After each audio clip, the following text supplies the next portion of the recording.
আসসালামু আলাইকুম পঞ্চম শ্রেণীর শিক্ষার্থী বন্ধুরা, তোমাদের 2026 সালের গণিত বইয়ের পৃষ্ঠা 16 এর যেই হচ্ছে প্রশ্নের সমস্যাগুলো আছে, যে অঙ্কগুলো আছে সেই অঙ্কগুলো হচ্ছে আমরা সমাধান করব অনুশীলনের। হ্যাঁ, এগুলো হচ্ছে 16 পৃষ্ঠার অনুশীলনের।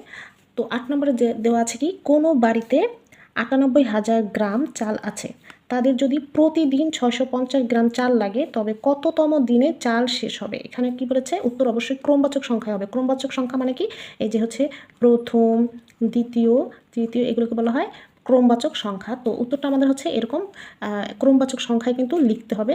তো আমাদের হচ্ছে প্রশ্নটা প্রথমে বুঝি আবার। চাল আছে হচ্ছে 98,000 গ্রাম, প্রতিদিন লাগে হচ্ছে 650 গ্রাম।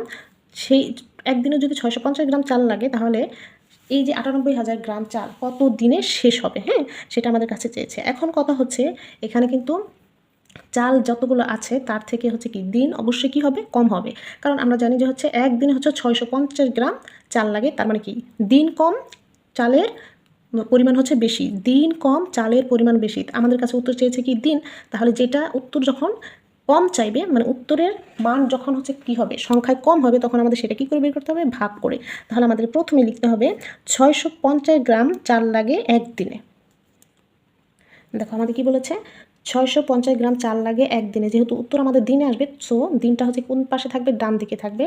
আর 650 গ্রামটা হচ্ছে বাম দিকে দিয়ে স্টার্ট হবে। 650 গ্রাম চাল লাগে একদিনে, সুতরাং 98,000 গ্রাম চাল, মানে এখানে অবশ্যই শেষ হলে দিলে ভালো হতো। 98,000 গ্রাম চাল লাগবে, মানে কত দিনে, সেটা আমাদের কী করতে হবে, আমি কিন্তু আগেই বলেছিলাম, উত্তর যখন হচ্ছে উত্তরের যে সংখ্যাটা সেটা যখন হচ্ছে ছোট হবে, মানে কম হবে, তখন আমাদের কী করে বের করতে হবে, ভাগ করে। আর যখন উত্তরের সংখ্যাটা আমাদের বেশি হবে, বেশি হওয়ার কথা, তখন আমাদের গুণ করে বের করতে হবে। সো এটা কিন্তু এই যে 98,000 গ্রামকে 650 দিয়ে ভাগ করতে হবে। সো তোমরা চাইলে এখানে হচ্ছে ভাগ করতে পারো। দেখো এখানে তিন অঙ্কের, যেহেতু এখানে আমরা 3 অঙ্ক নেব, 3 অঙ্ক নিলে কিন্তু করা যাবে। 650কে যদি আমরা 2 দিয়ে 2বার নেই তাহলে কিন্তু বেশি হয়ে যায়। সো আমরা একবারই নেব, 650 একে 650। আর এই ভাগগুলো কীভাবে সহজ করে করতে হয় খুব অল্প সময়, সেগুলো কিন্তু আমি তোমাদের এর আগের ভিডিও যে শিখিয়ে দিয়েছি।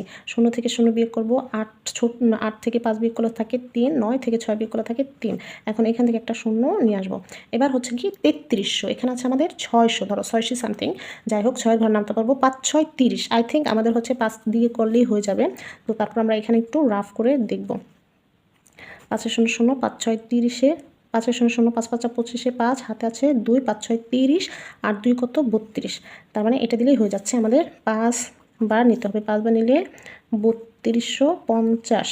বিয়োগ করে থাকে 0 উপরে 10, বিয়োগ করে থাকে 5, হাতে আছে 1, 2 আর 1 3, 3 3 কিছু বসবে না, আরও বাকি আছে আমাদের একটা 0। এখন দেখো এই যে এটা কিন্তু ছোট, এটাকে আর ভাগ করা যাচ্ছে না, কিন্তু আমাদের এই যে এখানে কিন্তু এখান থেকে কিন্তু আমরা সরাসরি একটা 0 বসিয়েছি। সো এই 0টাকে আমাদের অবশ্যই কী করতে হবে, ভাগ করতে হবে। সো এখানে যখন হচ্ছে এটা ছোট হয়ে যাবে, এখানে যখন ভাগ করা যাবে না, তখন আমাদের কী করতে হবে, 0 দ্বারা ভাগ করতে হবে। তো 0 দ্বারা যদি পৃথিবীটাকে ভাগ করা হয়, পৃথিবীও কী হয়ে যাবে, 0 হয়ে যাবে। সো বিয়োগ করলে এখন কত আসে দেখো, সেই 500ই আছে। এবার দেখো এই যে 150 যেটা পেলাম ভাগফল, এটা কিন্তু হচ্ছে কি বের হয়েছে, দিন বের হয়েছে। আর অবশিষ্ট হচ্ছে 500, এটা কি বলতো, এটা হচ্ছে এখনও 500 গ্রাম চাল অবশিষ্ট রয়েছে। কিন্তু এই 500 গ্রাম চাল যদি অবশিষ্ট থাকে, এই 500 গ্রাম চাল দিয়ে কি আরও একটা দিন যাবে। তাহলে আমাদের কি করতে হবে, দেখো এখানে কি লিখেছি, এই যে ভাগফল আমরা 150 পেয়েছি। 150তম দিনের পর আরও এই যে অবশিষ্ট 500 গ্রাম থাকে, 500 গ্রাম চাল অবশিষ্ট থাকে। এই 500 গ্রাম চাল কি করতে পারবা, আরও একদিন খাইতে পারবা, হ্যাঁ খেতে পারবা। সো এই একটা দিন কি হবে, এই 150তম দিনের সাথে কি করতে হবে, যোগ করতে হবে। এটা কিন্তু অবশ্যই করতে হবে, তা নাহলে কিন্তু অঙ্ক হবে না। তাহলে আমাদের টোটাল এই যে কত দিন লাগতেছে, 151তম দিনে চাল শেষ হবে, 151তম দিনে। হ্যাঁ, এটি হচ্ছে তোমাদের উত্তর। এই যে এইখানে কিন্তু এই যোগ 1 করতেই হবে, হ্যাঁ এটা কিন্তু করতেই হবে। দেখো 9 নম্বর প্রশ্নটি কী দেওয়া আছে, একটি বই তৈরি করতে 138 তা কাগজ লাগে, 70,000 তা কাগজ দিয়ে কয়টি বই তৈরি করা যাবে। তো এখানে কি বলেছে, 138 তা দিয়ে হচ্ছে বই তৈরি করা যায় একটি, আমাদের হচ্ছে তা দিয়েছে কতটি, 70,000 তা দিয়েছে। এখন এটা দিয়ে কি করতে হবে, কয়টি বই তৈরি করা যাবে সেটা বের করতে বলছে। আমি কিন্তু এর আগে বলেছি, যেই উত্তরটা আমাদের কাছে চাইবে সেটার কোয়ান্টিটি, মানে সেটা পরিমাণ যদি সংখ্যায় কম হয়, তাহলে আমাদের কি করতে হবে, ভাগ করে বের করতে হবে। এখন কিসের চেয়ে কম, এই যে এখানে যেমন হচ্ছে তা দেওয়া আছে, তা মানে কি বলতো, এই পেজের এই পাশ ওই পাশ, মানে হচ্ছে আমরা যখন এই যে দুইটা পেজ এই যে এরকমভাবে খুলি না, তখন এটাকে বলা হয় তা। তো ধরো এখানে 138 তা দিয়ে হচ্ছে একটা বই তৈরি করা যায়। তার মানে হচ্ছে তায়ের পরিমাণ বেশি, বইয়ের পরিমাণ কম। বই হচ্ছে একটা হবে কয়টা তা দিয়ে? 138 তা দিয়ে। তার মানে হচ্ছে বই তায়ের তুলনায় কম হবে। অর্থাৎ আমাদের বই অবশ্যই কী হবে? কম হবে। আমাদের কাছে বই চেয়েছে, তাহলে আমাদের কী করে বের করতে হবে?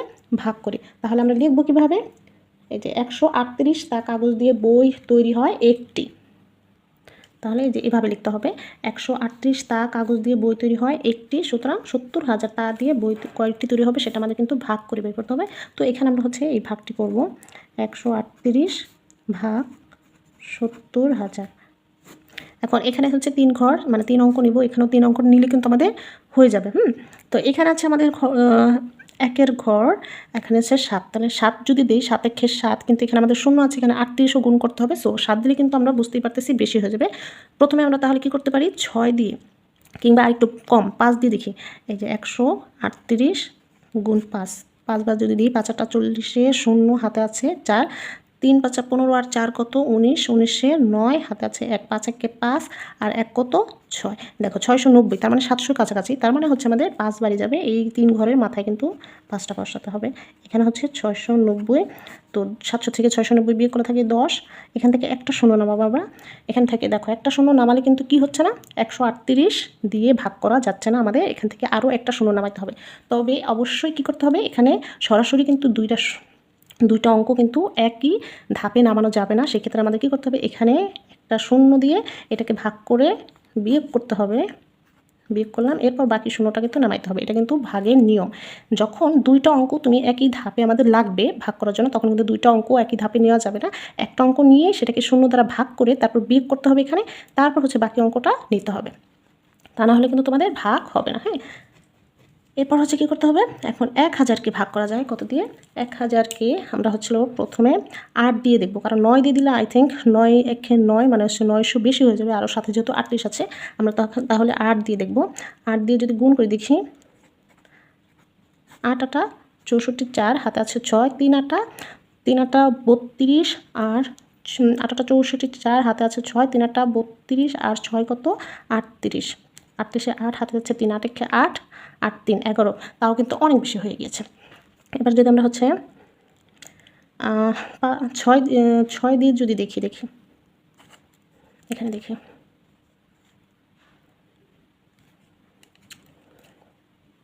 দেখো 7 দিয়ে যদি আমরা দিই, 7 8 56, 6 হাতে আছে 5, 3 7 21 আর 5 হচ্ছে 26, হাতে আছে 2, 7 একে 7 আর 2 কত? 9, তার মানে 966। তার মানে হচ্ছে আমাদের এখানে 7 দিয়ে ভাগ করা যাবে 966। 966 কিন্তু এই যে এখানে বসাতে হবে।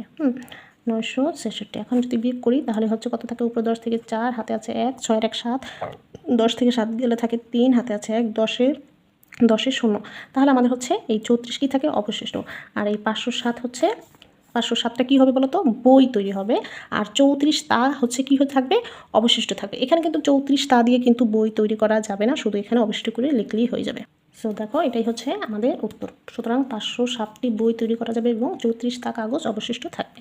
এখানে যখন হচ্ছিল এই যে 34 তা দিয়ে আমরা কিন্তু জানি আরও একটা বই তৈরি করা যাবে না। যদি তৈরি করা যেত তাহলে আমরা কী করতাম? এই 507-এর সাথে এই সেই 1 যোগ করে দিতাম। সো আশা করি তোমরা এই প্রশ্নের সমস্যার সমাধানটি বুঝতে পেরেছো। কিছু না বুঝলে কিন্তু অবশ্যই কমেন্ট করে জিজ্ঞেস করতে পারো। আর ভিডিও ভালো লাগলে কিন্তু লাইক দিবে, কমেন্ট করবে, শেয়ার করবে এবং পরবর্তী ভিডিও আপডেট পাওয়ার জন্য কিন্তু চ্যানেলটি সাবস্ক্রাইব করবে।